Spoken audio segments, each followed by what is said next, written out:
Hey, all you folks out there. You're watching another episode of TedTv. Welcome back.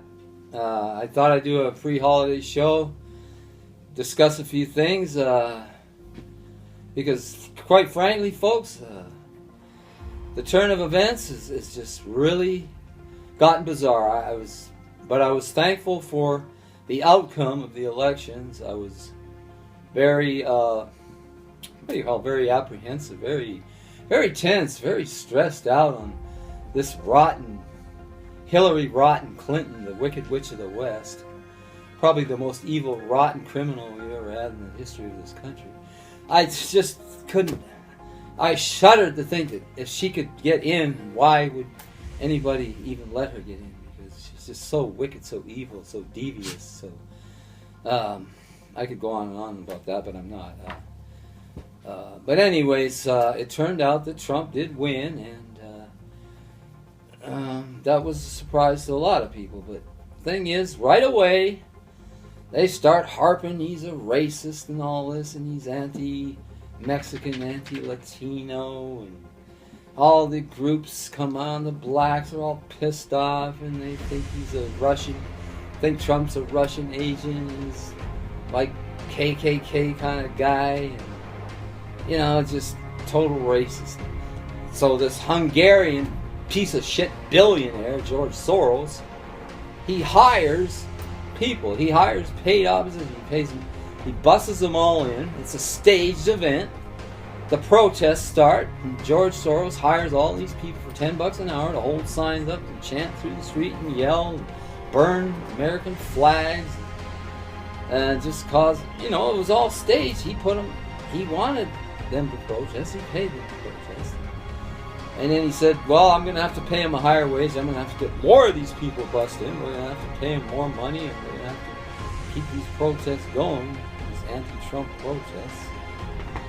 And I just thought it was ridiculous. There we go with another stage event. So it's just so bizarre anyway. But he did win by a good margin, and I don't know how he did, because the Illuminati is very, very famous for rigging federal elections. They've always have rigged federal elections.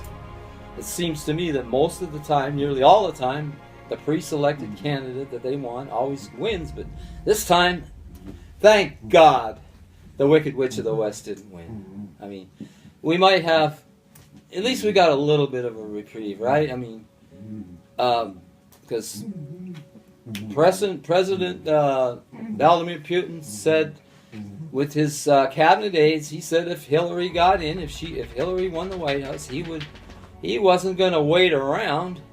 He was going to launch missiles on us. And my speculation was he'd probably give us an EMP attack probably a day after she won the White House. Russia would probably give us an EMP attack, and then followed by 72 hours later, followed by a full nuclear strike, probably. That's what probably the scenario could have been, and most likely would have been, because he said if Hillary wins the White House, it's war. It's all out. World War III. Full-scale, limited nuclear war. His missiles, the Satan II missiles, there's 10 nuclear warheads on each missile, capable of completely obliterating, destroying our entire country within a half an hour. But anyways, we've averted a total disaster for now. But it's impossible at this point to outthink these people. I cannot possibly predict what the hell's going to happen, because it's just getting too many little weird twists and turns in this whole thing. I thought, that the Illuminati under Obama would do, they'd be getting really desperate now that they've lost. They didn't get their rotten witch in power, Hillary. She would have brought this New World Order in on steroids. All hell would have broken loose. But anyway, I thought that before, my thinking was, it's a good possibility, but I don't know. They could stage an enormous crisis before January 20th, which is inauguration day, and deny Trump the inauguration. Because a huge crisis, and they'll declare martial law, And I don't know whether you realize it, but under martial law, stage 2 or stage 3, whatever, you have no constitutional rights at all. None. Your constitutional rights have been suspended. All constitutional rights are suspended. They're null and void. It doesn't apply. So they can do anything they want under martial law to you. Anything to you. They can detain you. They don't have to give you a Anyway, martial law is a whole new thing. You have no rights at all under that system if the crisis is severe enough. I was thinking that, geez, I mean, this is their last desperate hope. If they don't pull this off in December or early January, they're going to be done for quite a while, I think. I mean, the way I look at it, yeah, they're defeated, but not permanently defeated. They're down. They've been knocked out in the ring. They're down for the count. The guy's going 1, 2. They're down and out like this. They're not. But at some point, they're gonna rise up again. I know these people. They're not finished. They're not gonna run away with their tail between their legs. 100 years of systematically tearing down the country. They're just gonna let it all. Oh, okay. Well, I guess we're done. They're not gonna let it go this quick. But like I said, it's so bizarre. Anything can happen. Now, I can't make any predictions, but I like to speculate on what I think, according to some prophecies. You know, I mean, Trump's a patriot. He loves his country. He loves his country, and it hurts him just like me and a lot of you folks. It just hurts him to see it destroyed. All the values just being crumbled away, and he's fed up with all the corruption and, you know, politics as usual in Washington. I don't blame him because it's horribly corrupt. The corruption and greed in this country is just off the scale. We got to do something like drain this fucking swamp. I mean, it's just, he wants to do good, and he loves his country like a lot of patriots do, and he wants to turn it around, and he's trying. And he's going to try, but honestly, folks, let's think about this. Are they going to let him? Are they just going to let him, this maverick, this renegade, come in and just turn everything around 180 degrees? What they've been destroying for the last, 50-something years. Are they really going to just sit back and let him turn everything around? It's really, I mean, because right now I've heard there's hundreds of death threats. He does have assassination threats on him now. There's hundreds of them I heard. There's a no-fly zone right now over Trump Tower, so they don't fly over there with planes and bomb the damn tower. And there's a lot of people really upset and pissed off.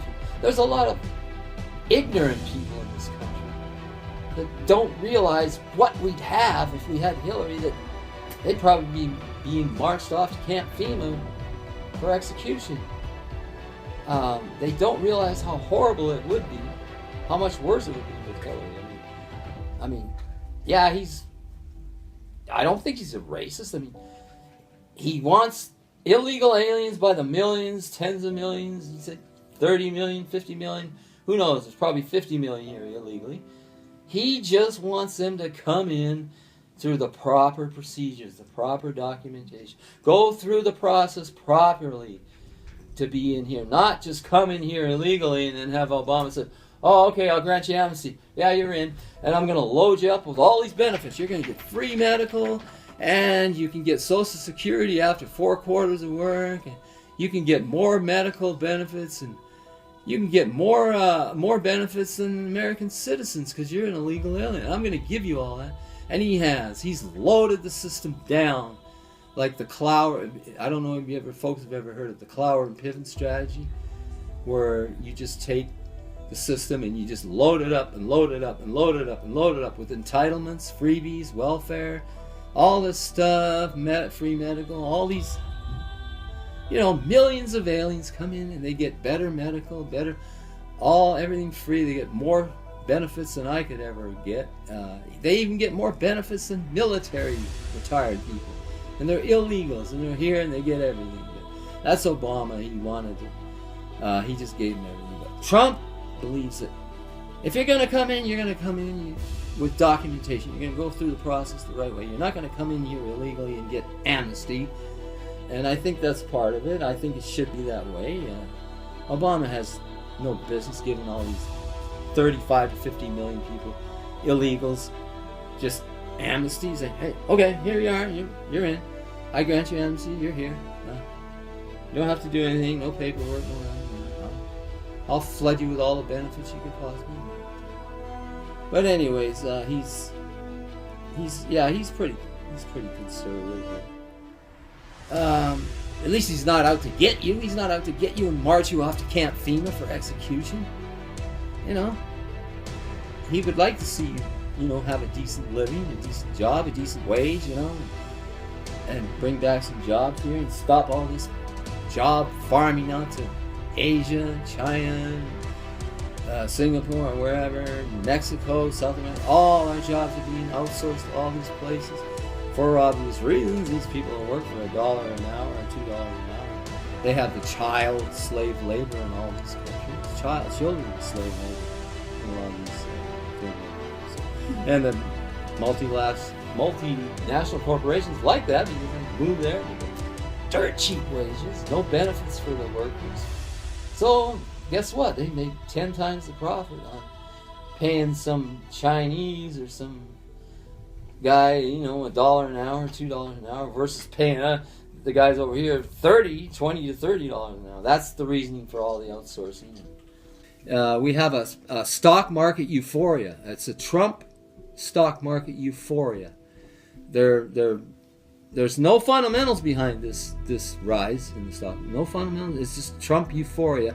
Let's feel good about Trump, that he can turn everything around.